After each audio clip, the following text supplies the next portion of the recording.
AS terlilit masalah utang. China dan BRICS buang surat utang Amerika senilai miliaran dolar.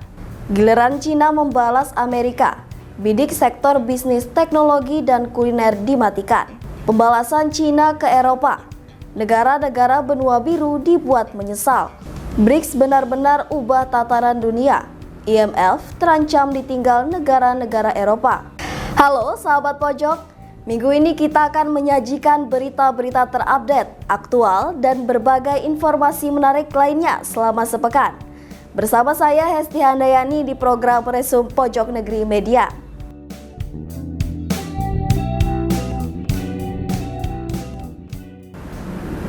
Sejak awal 2024, China kubur surat utang Amerika Serikat sebanyak 329 triliun.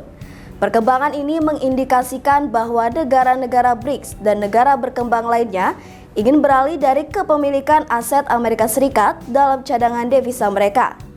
Greenback telah menderita akibat dedolarisasi dan inflasi selama periode tahun yang sama. Kini, semakin banyak negara di seluruh dunia yang mengincar BRICS sebagai alternatif agar tidak mengalami nasib yang sama di tangan dolar Amerika Serikat. Berikut informasi selengkapnya.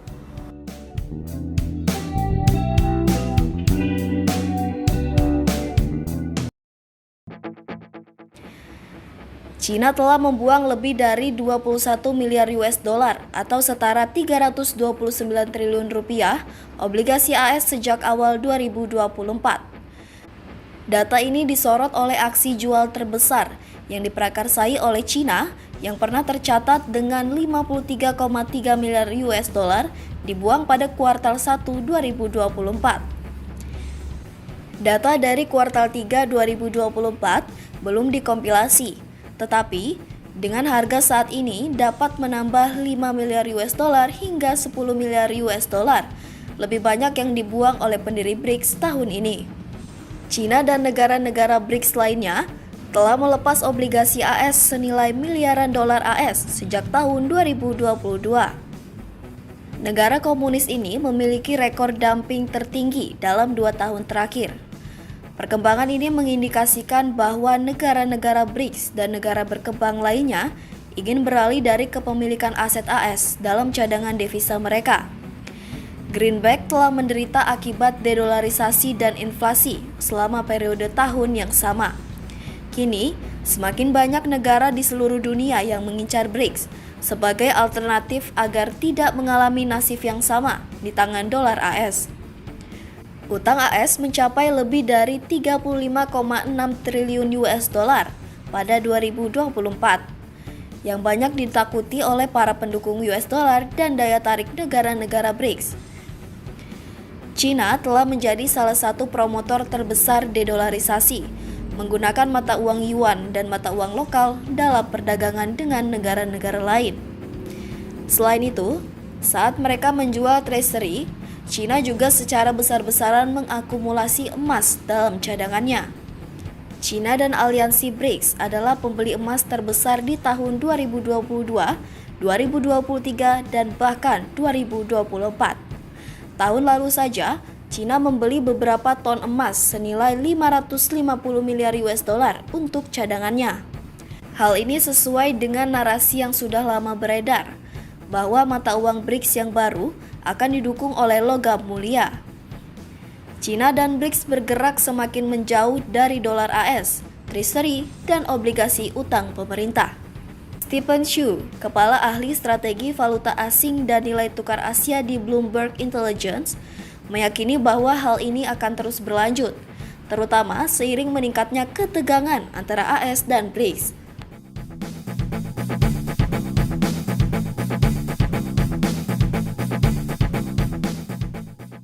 Hal ini terutama berlaku jika calon presiden AS dari Partai Republik, Donald Trump, terpilih pada bulan November ini. Oleh karena itu, BRICS dan China terpaksa menjual surat-surat berharga AS sebelum hal itu terjadi untuk mendapatkan keuntungan setelah pemilihan umum AS tahun ini. Sejumlah negara dilaporkan mulai meninggalkan dolar AS sebagai mata uang dalam bertransaksi. Hal ini dilakukan dalam sebuah gerakan yang dikenal sebagai dedolarisasi. Dalam upaya ini, negara-negara tersebut akan beralih menggunakan mata uang lokal maupun yuan Cina saat melakukan transaksi. Berikut deretan negara yang mulai bergerak meninggalkan dolar AS. Presiden Vladimir Putin menyatakan bahwa 2/3 dari perdagangan bilateral antara Rusia dan Cina dilakukan dalam mata uang rubel dan renminbi. Kedua negara ini juga memiliki 80 proyek bilateral penting senilai 165 miliar dolar AS. Mereka bekerja sama dalam bidang energi, rekonstruksi pesawat sipil, pembuatan kapal, dan manufaktur mobil. Tak hanya itu, Putin juga mendukung penggunaan yuan Cina dalam transaksi antara Federasi Rusia di Asia, Afrika, dan juga Amerika Latin. Selain Putin, Presiden Cina Xi Jinping juga mengumumkan bahwa Cina akan menggunakan yuan untuk membeli gas alam cair dari Uni Emirat Arab. Dilaporkan, kesepakatan tersebut terjadi antara perusahaan minyak lepas pantai nasional Cina milik negara dan perusahaan Prancis Total Energies. Hal ini merupakan kabar yang berarti bagi Cina karena perusahaan Eropa bersedia melakukan transaksi dalam yuan bukan dolar AS lagi.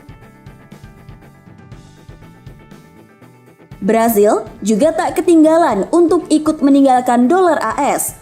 Tak hanya berdagang dengan menggunakan mata uang lokal, Presiden Brazil Luiz Inácio Lula da Silva menyatakan ia mendukung pembuatan mata uang baru untuk perdagangan antara Rusia, India, Cina, dan Afrika Selatan. Ia juga meminta negara-negara BRICS berhenti menggunakan dolar AS dalam perdagangan lintas batas. Selain Brazil, Argentina juga ikut meninggalkan dolar AS. Diketahui sejak April lalu Argentina telah berdagang dengan Cina dengan menggunakan mata uang yuan. Menteri Ekonomi Argentina, Sergio Massa, menyatakan negara tersebut membayar impor Cina dalam yuan untuk menjaga cadangan dana internasionalnya. Argentina sendiri tengah berjuang melawan krisis cadangan dolar AS di tengah penurunan tajam ekspor pertanian akibat kekeringan bersejarah serta ketidakpastian politik menjelang pemilu di negaranya. Sedangkan dari Asia, para menteri keuangan dan gubernur Bank Sentral ASEAN telah berkumpul untuk membahas hal ini pada 28 hingga 31 Maret 2023 lalu. Menurut sumber yang beredar, mereka mendiskusikan cara mengurangi ketergantungan pada dolar AS, euro, yen, dan pound sterling dalam transaksi keuangan dan beralih menggunakan mata uang lokal. ASEAN juga mengembangkan sistem pembayaran digital lintas batas yang memungkinkan penggunaan mata uang lokal dalam perdagangan regional. Dari Asia Selatan, India juga dilaporkan meluncurkan kebijakan perdagangan luar negeri yang memungkinkan penggunaan rupiah dalam perdagangan dengan negara-negara yang menghadapi kekurangan dolar AS. Kebijakan ini telah diterapkan bersamaan dengan Rusia, Mauritius, Iran, dan Sri Lanka. India juga merupakan salah satu negara yang mendukung dedolarisasi guna mengurangi ketergantungan dolar dan menghindari resiko terkena masalah keuangan global jika disanksi oleh AS. Selain itu, India kini juga tengah mengembangkan bisnis dengan Rusia dan Cina. Tak hanya negara-negara di Asia Selatan saja yang mulai meninggalkan dolar AS. Negara-negara di Asia Barat seperti Iran dan Arab Saudi juga telah meninggalkan dolar AS. Usai terkena sanksi AS, Iran memilih untuk meninggalkan dolar saat berdagang dengan Rusia dan Cina. Sementara Arab Saudi dan negara anggota Organisasi Negara-negara Pengekspor Minyak Bumi atau OPEC beralih menggunakan kontrak petrodolar dalam bertransaksi minyak. Manuver Cina untuk menjadi penguasa ekonomi dunia terus dilakukan. Kini, Cina akan mematikan bisnis teknologi dan kuliner milik Amerika Serikat. Terbaru, perusahaan makanan cepat saji global McDonald's di Cina berganti nama menjadi Jingongmen atau yang berarti busur emas. Berikut informasi selengkapnya.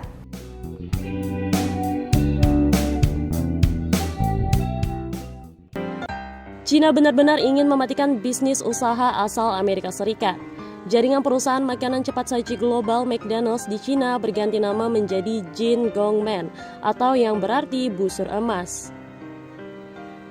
Perubahan nama perusahaan tersebut diyakini tidak akan memengaruhi pangsa pasar McDonald's di negara berpenduduk terpadat di dunia ini. Nama baru itu masih sesuai dengan lisensinya dan tidak akan berdampak pada operasional harian. Menurut McDonald's Corp, sebagaimana dikutip China Daily, nama gerai, standar keamanan pangan, dan prosedur operasional tidak akan berubah. Masyarakat di daratan China, Hong Kong, Macau, dan Taiwan biasa menyebut gerai waralaba asal Amerika Serikat itu dengan nama Meidanglong. Sama halnya ketika mereka juga menyebut KFC dengan Kendeji atau Starbucks dengan Xingbake. Perusahaan McDonald's di China berganti nama menjadi Jin Gongmen China Ltd. Hal itu menyusul pengumuman dari pihak McDonald's yang telah merampungkan kontrak kemitraan strategis dengan CITIC Ltd, CITIC Capital Partners, dan The Carlyle Group. Perusahaan baru tersebut akan menjadi waralaba McDonald's terbesar di luar Amerika Serikat. Tidak hanya pada bisnis kuliner, China juga ingin mematikan Apple. Persaingan yang ketat dengan HP China membuat penjualan iPhone anjlok di negara tirai bambu. Seri iPhone 15 keluaran tahun lalu dilaporkan tidak sesuai ekspektasi dan membuat bisnis ponsel Apple mengalami penurunan secara global. Untuk seri iPhone 16 tahun ini, masyarakat Cina pun tampaknya kurang antusias. Beberapa saat lalu dilaporkan banyak netizen Cina yang menghujat ponsel tersebut karena dinilai tidak secanggih HP buatan Cina. Apple Intelligence yang disematkan pada iPhone 16 belum bisa langsung dipakai ketika membeli ponsel itu, sebab harus menunggu pembaruan software. Hal ini membuat tagar iPhone 16 versi Cina belum mendukung AI viral di media sosial Weibo. Di tengah tekanan yang tinggi di pasar Cina, CEO Apple Tim Cook mengeluarkan komentar tak terduga. Dalam kunjungan ke Cina untuk bertemu Menteri Teknologi Industri dan Informasi Zin Zhuanglong, Cook berjanji akan melanjutkan investasi besar-besaran di Cina. Pun tampaknya kurang antusias. Beberapa saat lalu dilaporkan banyak netizen China yang menghujat ponsel tersebut karena dinilai tidak secanggih HP buatan China. Apple Intelligence yang disematkan pada iPhone 16 belum bisa langsung dipakai ketika membeli ponsel itu sebab harus menunggu pembaruan software. Hal ini membuat tanda pagar atau tagar iPhone 16 versi China belum mendukung AI viral di media sosial Weibo. Di tengah tekanan yang tinggi di pasar China, CEO Apple Tim Cook mengeluarkan komentar tak terduga. Dalam kunjungannya ke China untuk bertemu Menteri Teknologi Industri dan Informasi Jin Zhuanglong, Cook berjanji akan melanjutkan investasi besar-besaran di China. Selain bertemu Jin, Cook juga bertemu pemimpin eksekutif China Mobile yang merupakan operator telekomunikasi terbesar di China. Keduanya mendiskusikan soal konten digital dan kolaborasi untuk produk 5G. Jin dan Cook membahas banyak hal, mulai dari pengembangan Apple di China, manajemen keamanan jaringan data, hingga layanan cloud. Dikutip dari Global Times, Kamis 24 Oktober 2024. Akan secara aktif mengambil kesempatan dari keterbukaan pemerintah China terhadap industri teknologi asing. Ia berjanji akan terus memperluas investasi di China dan berkontribusi pada pengembangan kualitas dari rantai pasokan industri. Hal ini juga cukup mengejutkan sebab Apple beberapa saat terakhir diketahui sengaja memindahkan manufaktur iPhone dari China ke India untuk mengurangi ketergantungan dengan China. Sementara itu, Jin mengatakan China juga membuka kesempatan bagi sektor telekomunikasi untuk menciptakan peluang investasi bagi perusahaan asing untuk beroperasi di negaranya yang memiliki pasar besar. Jin juga menegaskan China akan terus menciptakan iklim yang lebih baik untuk investor global. Selain bertemu Jin, Cook juga bertemu pemimpin eksekutif China Mobile yang merupakan operator telekomunikasi terbesar di China. Keduanya mendiskusikan soal konten digital dan kolaborasi untuk produk 5G, menurut pernyataan yang dikirim China Mobile ke Global Times.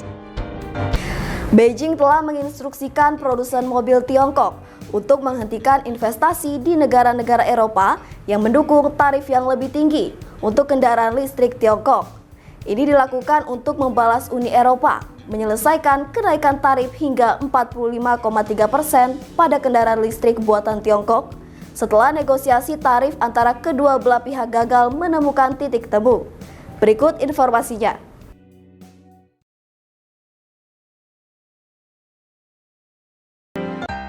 Perang dagang kendaraan listrik antara Uni Eropa dan Cina semakin memanas. Reuters melaporkan, Beijing telah menginstruksikan produsen mobil Tiongkok untuk menghentikan investasi di negara-negara Eropa yang mendukung tarif yang lebih tinggi untuk kendaraan listrik Tiongkok. Peringatan itu muncul setelah laporan awal bulan ini menemukan bahwa produsen mobil Tiongkok berencana untuk berhenti berekspansi di Eropa. Ini merupakan aksi tindakan pembalasan pertama yang dilakukan Cina setelah Uni Eropa menyelesaikan kenaikan tarif hingga 45,3% pada kendaraan listrik buatan Tiongkok setelah negosiasi tarif antara kedua belah pihak gagal menemukan titik temu. Namun, Beijing mengambil pendekatan wortel dan tongkat atau carrots and stick yang tampaknya memberikan penghargaan kepada negara-negara yang abstain atau memberikan suara menentang tarif kendaraan listrik yang lebih tinggi. Dalam kunjungan diplomatik ini, Finlandia dijanjikan akses bebas visa bagi warganya ke Tiongkok dan kerjasama yang lebih besar dalam energi hijau. Pendekatan Tiongkok memperdalam perpecahan di Eropa. Pemungutan suara blok tersebut mengenai tarif untuk kendaraan listrik Tiongkok menggarisbawahi perpecahan antara negara-negara anggotanya.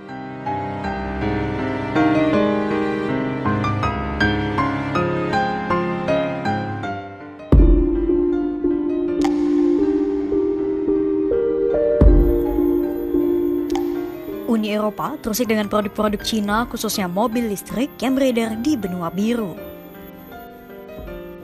Maraknya produksi mobil Cina yang dibanderol dengan harga murah tetapi kualitas sama memaksa Uni Eropa meningkatkan tarif bea masuk kendaraan listrik buatan Beijing.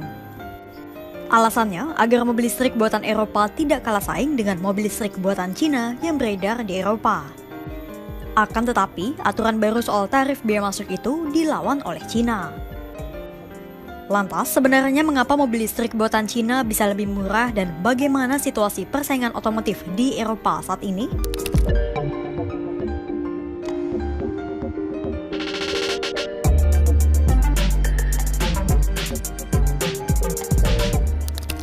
Murahnya mobil listrik Cina bukan tanpa alasan. Hal ini berkaitan dengan kebijakan pemerintah Beijing, di mana pemerintah di Cina memang sengaja menggelontorkan subsidi besar-besaran kepada para pelaku industri mobil listrik. Subsidi diberikan lewat berbagai cara, mulai dari pembiayaan modal usaha, hibah, bantuan pengadaan lahan lokasi produksi, sampai kendali alur produksi bahan baku. Itulah mengapa harga jual mobil listrik Cina bisa jauh lebih murah dibandingkan produk otomotif dari berbagai negara. Bahkan dengan kualitas setara, mobil listrik buatan Cina harganya bisa 20% lebih murah dari mobil buatan Eropa. Imbasnya, pasar Eropa semakin banyak melirik mobil listrik buatan Cina. Pada 2019, porsi mobil listrik di Eropa hanya 1,9%. Namun pada tahun 2024 kuartal kedua, pangsa pasar mobil listrik di Eropa telah melonjak menjadi 15%. Dalam 2 tahun mendatang, angka itu diperkirakan akan melonjak 10% menjadi 25%. Sebenarnya, jika dilihat dari angka itu, produk otomotif Eropa masih tetap menguasai pangsa pasar di benua itu. Namun tetap saja, peningkatan signifikan mobil listrik Cina di Eropa dalam waktu singkat membuat para pejabat Uni Eropa memandangnya sebagai sebuah ancaman. Pasalnya, sektor otomotif sangatlah penting bagi Eropa. Karena sektor otomotif di Eropa telah menyerap 13,8 juta orang, alias 7% dari keseluruhan populasi Uni Eropa. Jika produk otomotif Uni Eropa kalah saing dengan mobil listrik buatan Cina, bisa-bisa terjadi gelombang pemecatan secara massal.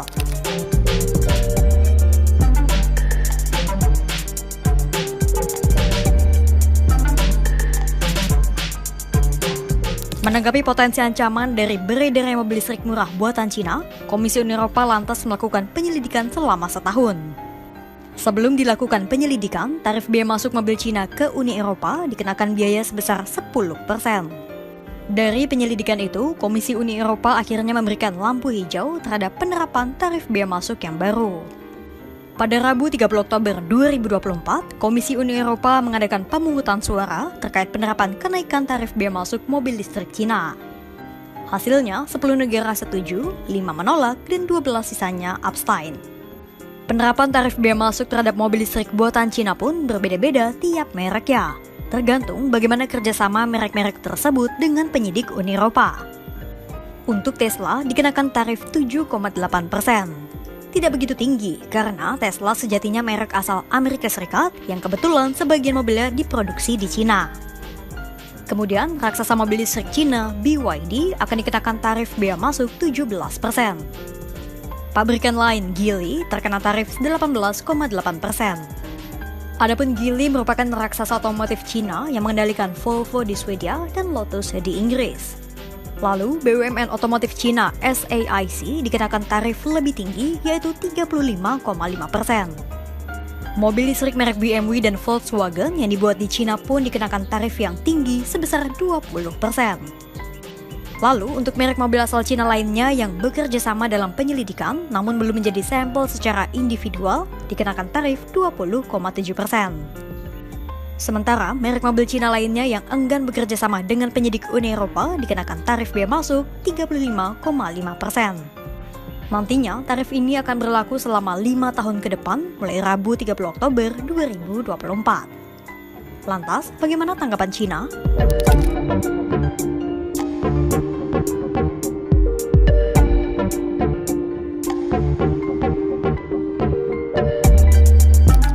Kamar Dagang Cina tentu tidak senang dengan keputusan Uni Eropa dan menyebut kenaikan tarif bea masuk itu sebagai kesewenang-wenangan dalam kebijakan proteksionisme Eropa. Sementara, Kementerian Luar Negeri Cina menyebut peningkatan tarif bea masuk itu berpotensi merusak rantai industri dan kerjasama antara Cina dan Uni Eropa.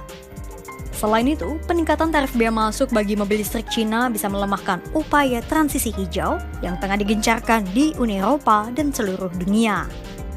Hal itu disampaikan oleh juru bicara Kementerian Luar Negeri Cina, Lin Jian, pada Rabu 30 Oktober 2024. 关于欧盟对中国电动汽车加征关税的问题，中国商务部的发言人已就此阐明了中方立场。我想强调的是，在没有业界申请的情况下，欧盟机构执意对中国的电动汽车进行反补贴调查，并加征高额关税，是典型的贸易保护主义行为，将损害中欧的产业链、供应链合作，损害欧洲消费者的利益，损害欧盟绿色转型和全球应对气候变化的努力。 Sebagai balasan, Cina juga ikut menerapkan sejumlah tarif bea masuk tinggi dan aneka hambatan lain bagi produk Uni Eropa, terutama produk pertanian dan peternakan. Tak hanya Cina, protes pun turut dilayangkan oleh Jerman, kampung halaman bagi merek-merek otomotif seperti Volkswagen dan BMW. Sebagai raksasa industri Uni Eropa, Jerman menolak mendukung kebijakan tarif bea masuk yang baru. Pasalnya, Volkswagen Group menyatakan bahwa mobil-mobil yang diproduksi di Eropa sulit untuk bersaing di benua itu sendiri. Karena biaya produksi di Jerman terus meroket dan menyebabkan mobil buatan Jerman itu harus dinaikkan. Untuk itulah Volkswagen akhirnya memproduksi mobilnya di Cina sama seperti Tesla. Biaya murah dengan kualitas yang setara. Namun, jika tarif bea masuk mobil Volkswagen yang dibuat di Cina dinaikkan, jatuhnya sama saja, harga akan sulit bersaing di pasar Eropa. Kepala negosiasi Volkswagen, Arne Maiswinkel pun menyampaikan keprihatinannya atas penerapan sistem tarif bea masuk yang baru. Die Lage spitzt sich weiter zu. Die Entwicklung in der Automobilindustrie in Europa und besonders am Standort Deutschland betrachten wir mit Sorge. Das zeigen auch die jüngsten Meldungen unserer Wettbewerber. Das machen aber auch die rückläufigen Quartalsergebnisse der Marke Volkswagen Pkw deutlich. Dari situasi tersebut, apa yang telah dilakukan dari kedua pihak?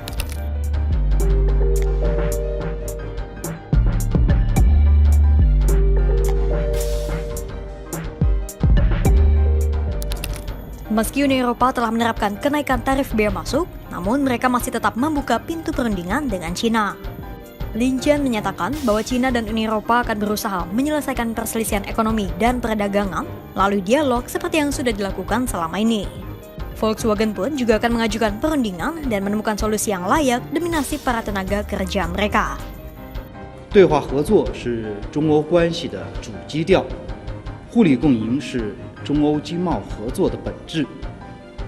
在相互尊重的基础上，通过对话协商，妥处经贸摩擦，符合中欧的共同利益，也是双方企业和民众的普遍期待。希望欧方以建设性态度与中方继续推进磋商，展现诚意和灵活性，寻求解决方案，避免贸易摩擦扩大升级。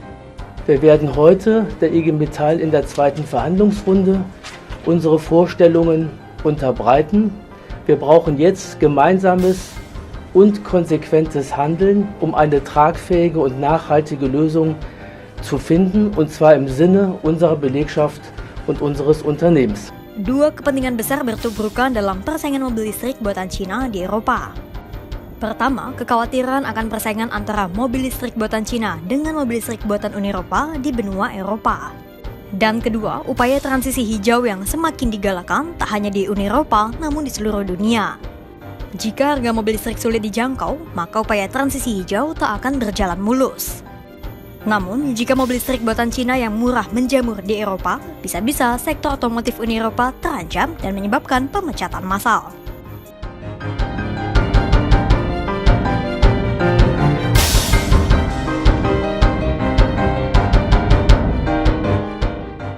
Negara-negara seperti Jerman dan Hongaria, yang keduanya sangat bergantung pada Tiongkok untuk perdagangan dan investasi asing, memiliki pendapat yang berbeda dengan anggota Uni Eropa yang lebih agresif seperti Prancis.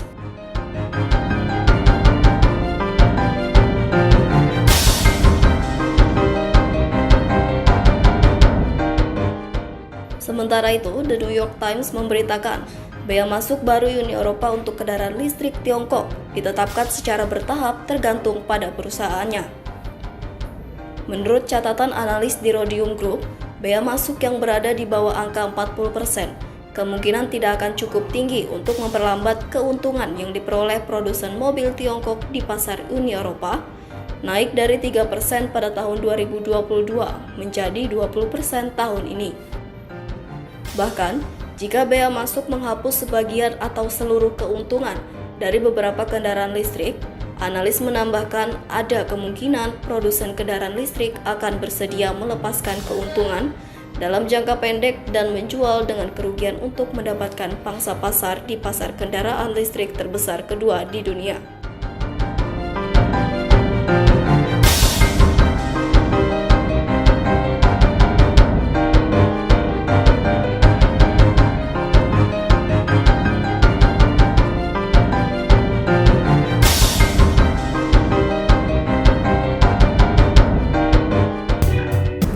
BRICS kini telah kembali bergairah dan berkembang dengan menambahkan 5 anggota baru. Mesir, Ethiopia, Iran, Arab Saudi, dan Uni Emirat Arab akan bergabung. Hal tersebut akan memperkuat suara dari benua Afrika. Dua ekonomi terbesar di dunia Arab dan produsen minyak terbesar secara global berusaha menarik lebih banyak investasi dan memperbaiki ekonominya yang terpuruk. Berikut informasinya.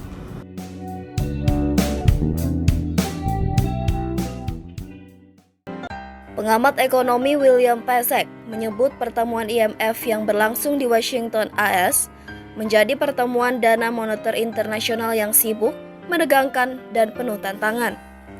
Di sana, para tokoh ekonomi terkemuka akan menghadapi sejumlah isu panas yang membingungkan, mulai dari perlambatan ekonomi Tiongkok hingga resesi Jerman, resiko geopolitik yang berlimpah, hingga pemilihan umum AS yang menguji urat syaraf di mana-mana. Ditambah lagi peringatan IMF tentang bom waktu utang publik senilai 100 triliun US dollar. Hebatnya, Washington bisa menjadi tuan rumah pertemuan ekonomi paling berdampak. Beberapa tahun yang lalu, banyak pakar memperkirakan BRICS yang menyatukan Brazil, Rusia, India, dan Afrika Selatan itu ditakdirkan untuk menjadi tontonan sampingan Pada tahun 2001, ekonom Goldman Sachs saat itu, Jim O'Neill, menciptakan akronim BRIC. Pada tahun 2010, keempat anggota asli menambahkan Afrika Selatan. Pada tahun-tahun berikutnya, BRICS tampaknya kehilangan daya dorongnya. Dalam laporan tahun 2019, Standard & Poor's mengatakan blok tersebut telah kehilangan relevansinya. Sekitar waktu yang sama, O'Neill sendiri mengkritik pendiriannya.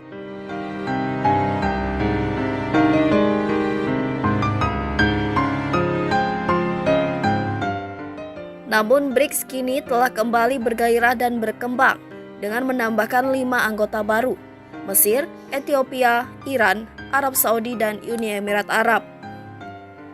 Maria Ferragamo, seorang analis di Council on Foreign Relations, mencatat bahwa bergabungnya Mesir dan Ethiopia akan memperkuat suara dari benua Afrika.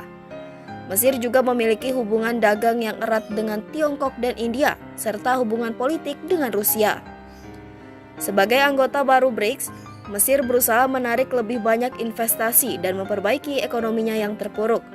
Kemudian, pada bulan Februari, BRICS meluncurkan rencana untuk menciptakan platform penyelesaian dan pembayaran digital multilateral yang disebut BRICS Bridge, yang akan membantu menjembatani kesenjangan antara pasar keuangan negara-negara anggota BRICS dan meningkatkan perdagangan bersama.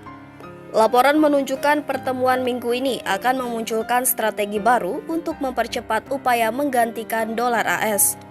Udit Sikan, analis di Gavecal Draconomics, mencatat bahwa salah satu idenya adalah unit moneter BRICS yang didukung emas.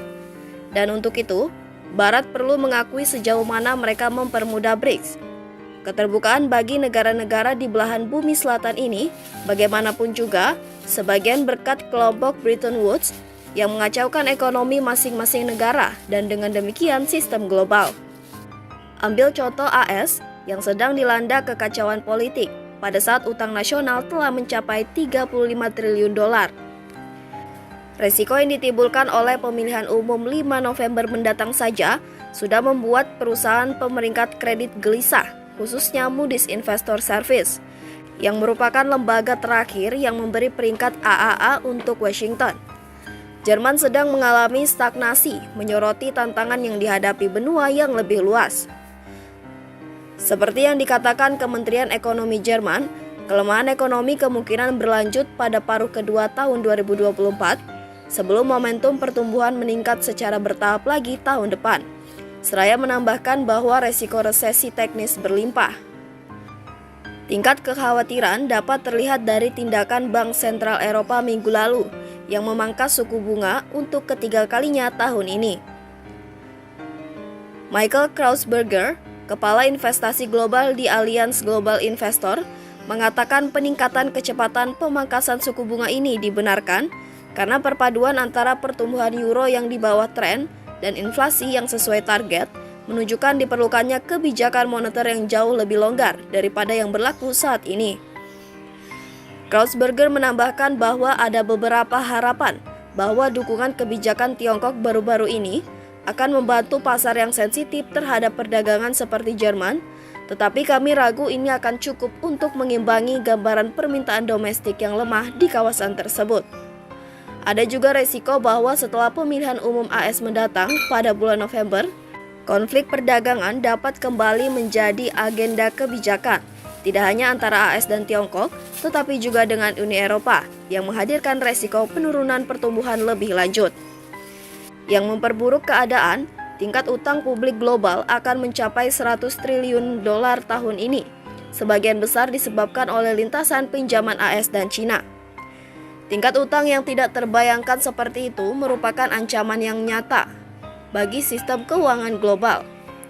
Seperti yang ditulis analis IMF dalam laporan terbaru, tingkat utang yang tinggi dan ketidakpastian seputar kebijakan fiskal di negara-negara yang penting secara sistemik, seperti Tiongkok dan Amerika Serikat, dapat menimbulkan dampak yang signifikan dalam bentuk biaya pinjaman yang lebih tinggi dan resiko terkait utang di negara-negara lain.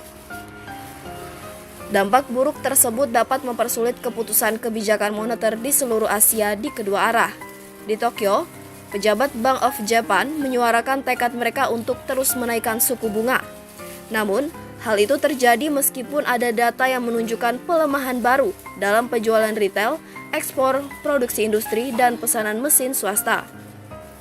Dan kekhawatiran di antara pejabat Kementerian Keuangan bahwa kekuatan deflasi mungkin kembali terjadi dalam beberapa bulan mendatang.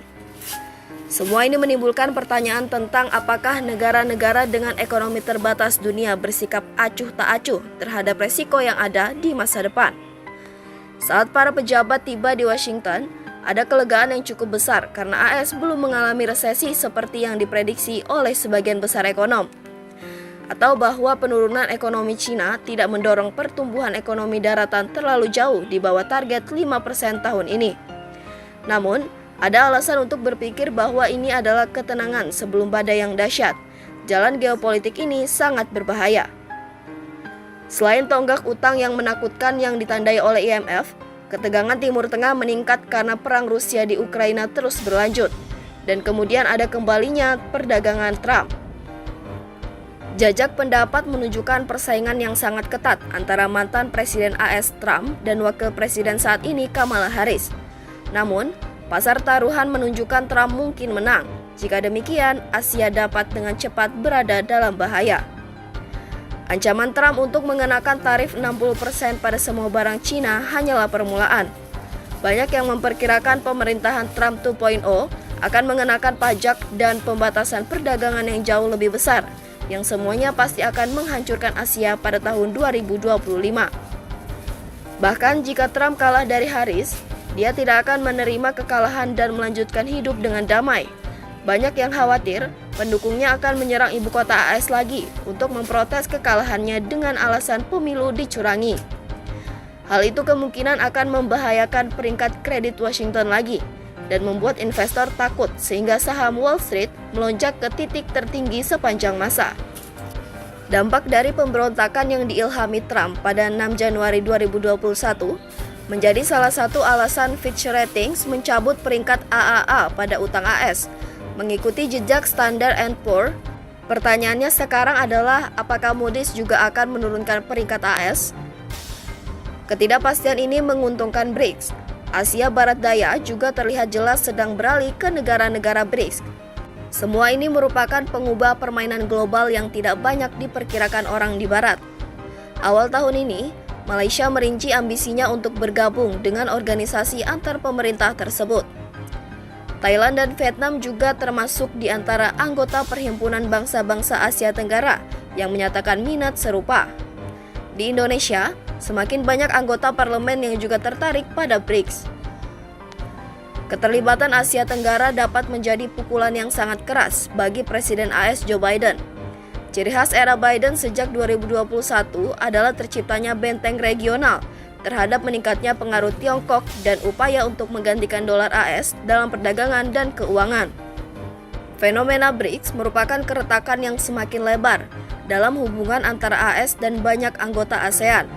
Hal ini terjadi pada saat Arab Saudi berupaya menghapuskan petrodolar. Riyadh mengintensifkan upaya dedolarisasi karena Cina, Rusia, dan Iran menentang aliansi lama.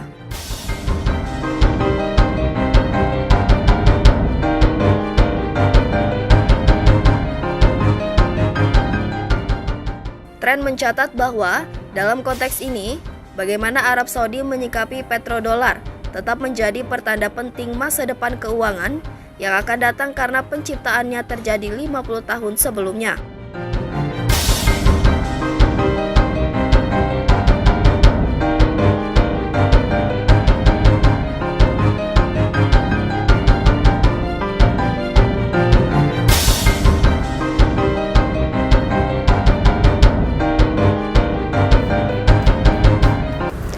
Itu tadi berita terhangat selama sepekan ini.